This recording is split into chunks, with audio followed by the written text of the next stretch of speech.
Magandang araw po sa inyong lahat. Nandito tayo sa Everest Hills Memorial Park at pupunta sa uling hantungan ni Sunshine Crowley.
Our sincere condolences to the bereaved family of the late Sunshine Shara Rolly.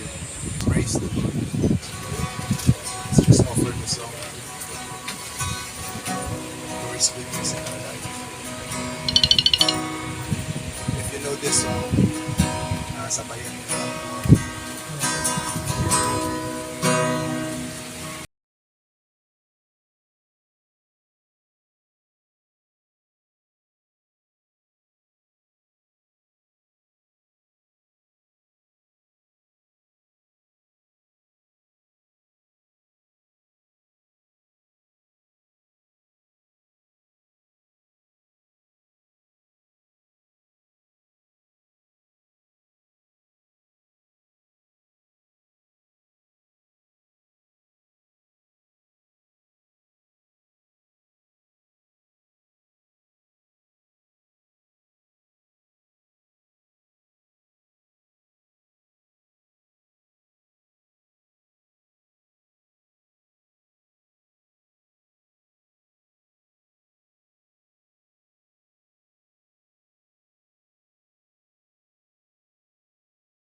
It's running after me.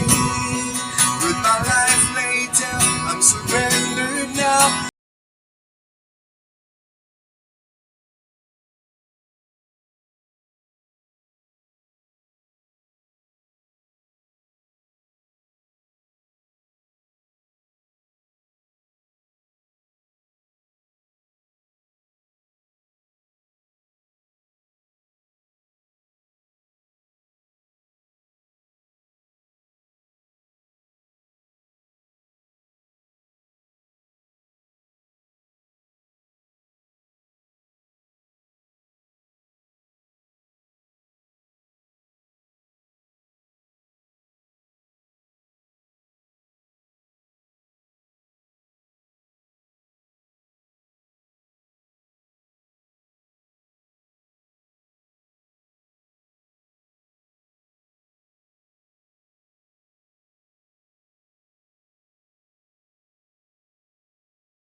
sa buhay na ito na aming lakbayin.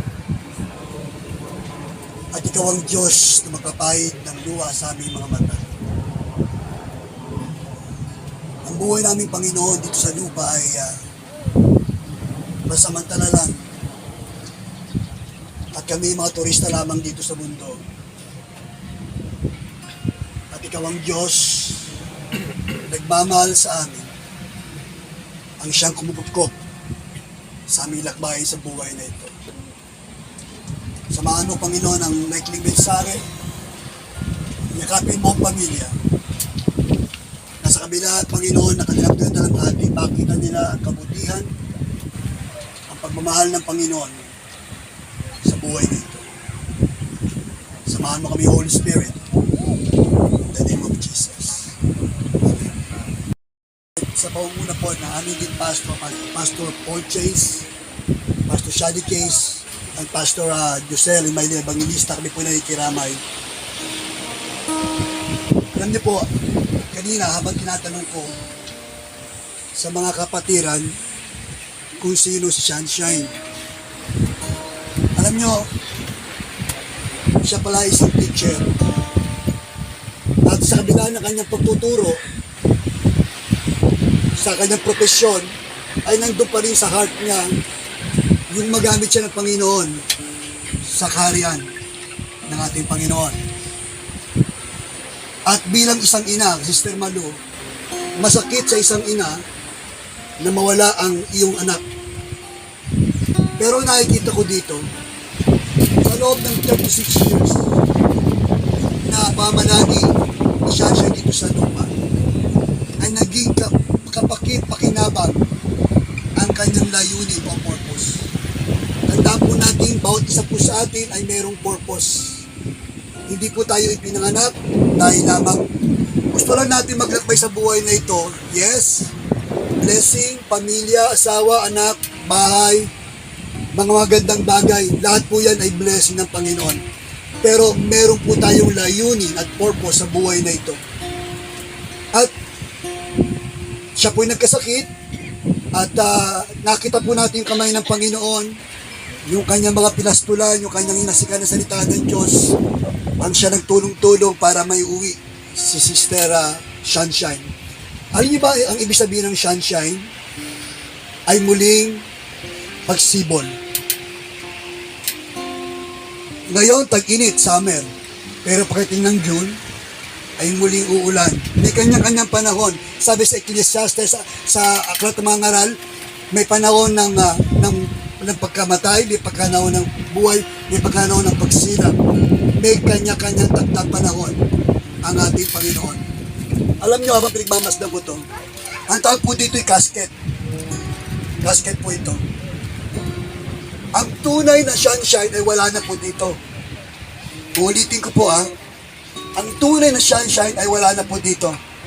Ang tawag po dyan sa loob ay earthly suit, katawang panlupa ni sunshine. Ang tunay na sunshine ay nasa harapan ng Diyos, inaaliw, nagpupuri sa kanyang tagapaglikha. Ang nilalakaran ni sunshine ngayon ay ginto, pader ginto, mansyon. Sabi sa John chapter 14, huwag kayong malungkot, huwag kayong mabalisa. Manalig kayo sa Ama at sa Anak. Sa bahay na aking Ama ay maraming mansyon.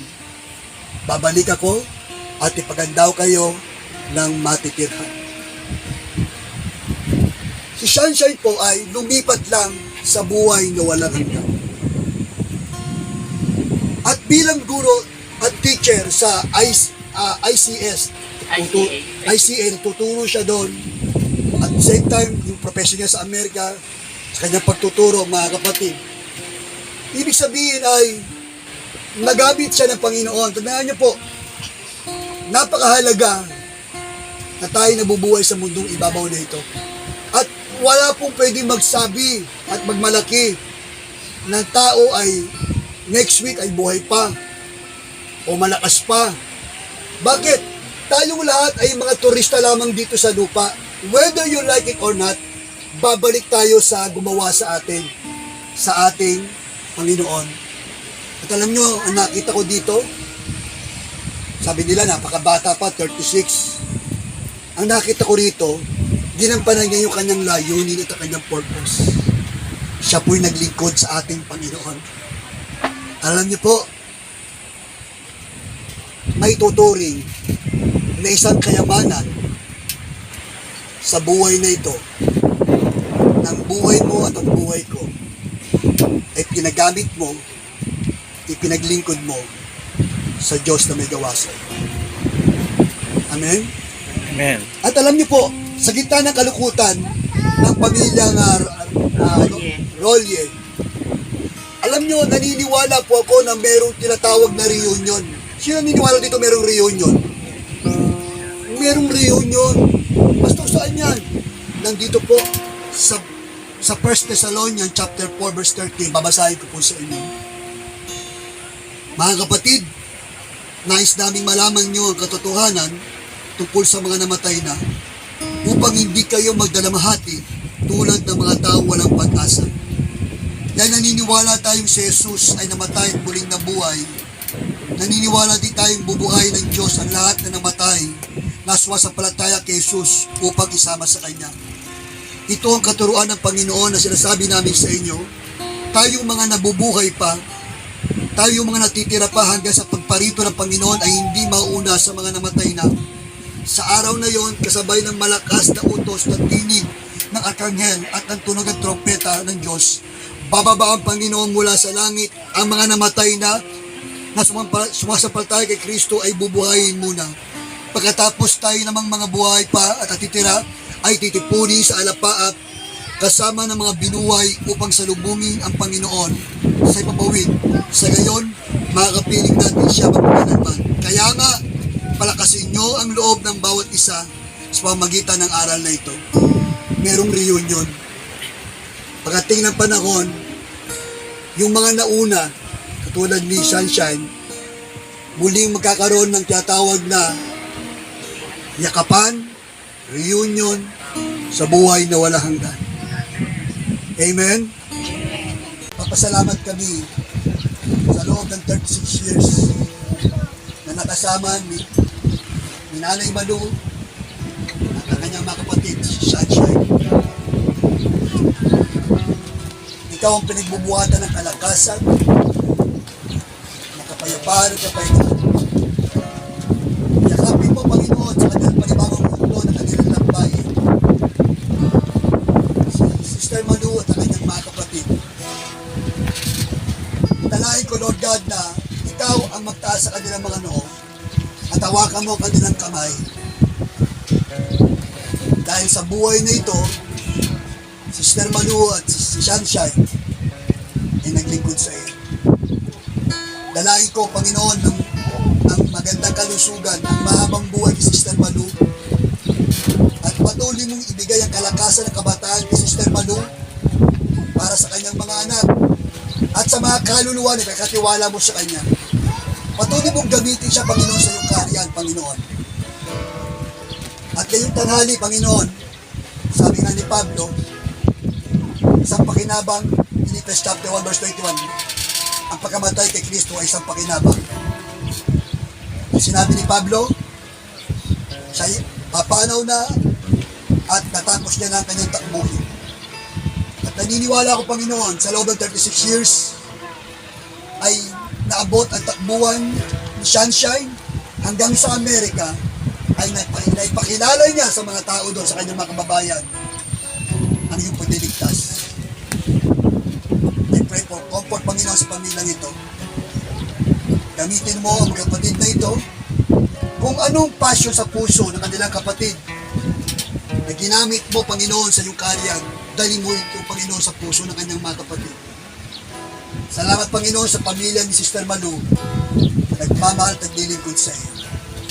In the name of Jesus. Amen.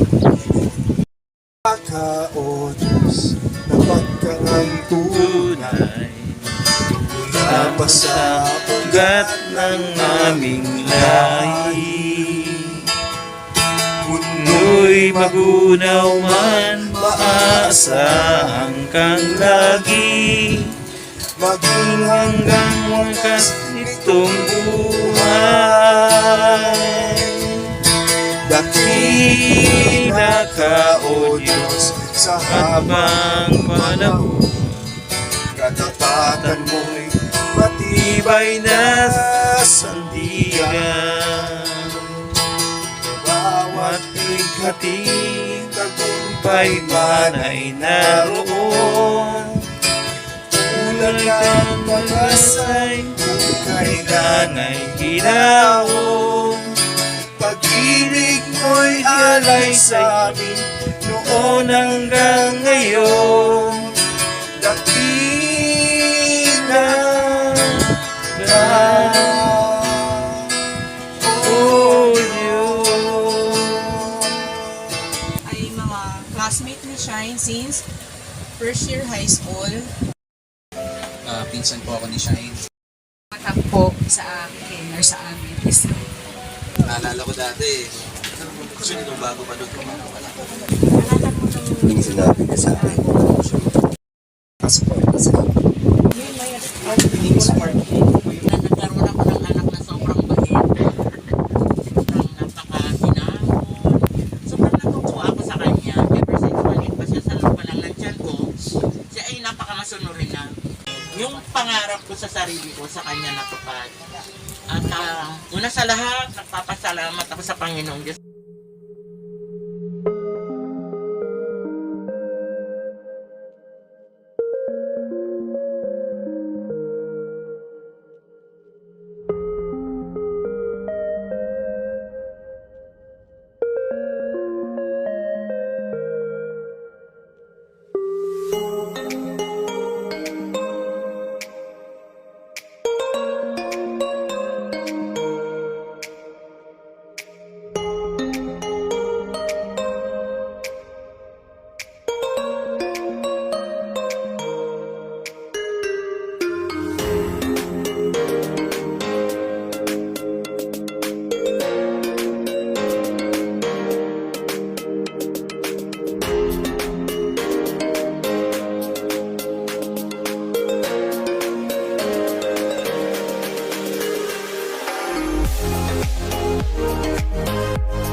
Salamat sa buhay ni Shine Shine hanggang sa paglubog ng kanyang lalagyan at siya ay nakahimlay sa lugar na ito bilang alaala. At salamat sa mga dalamhati at dumalo Salamat din sa buhay ni Ate Malu at sa kanyang buong pamilya. God bless you all. Pagpalain tayo ng Panginoon.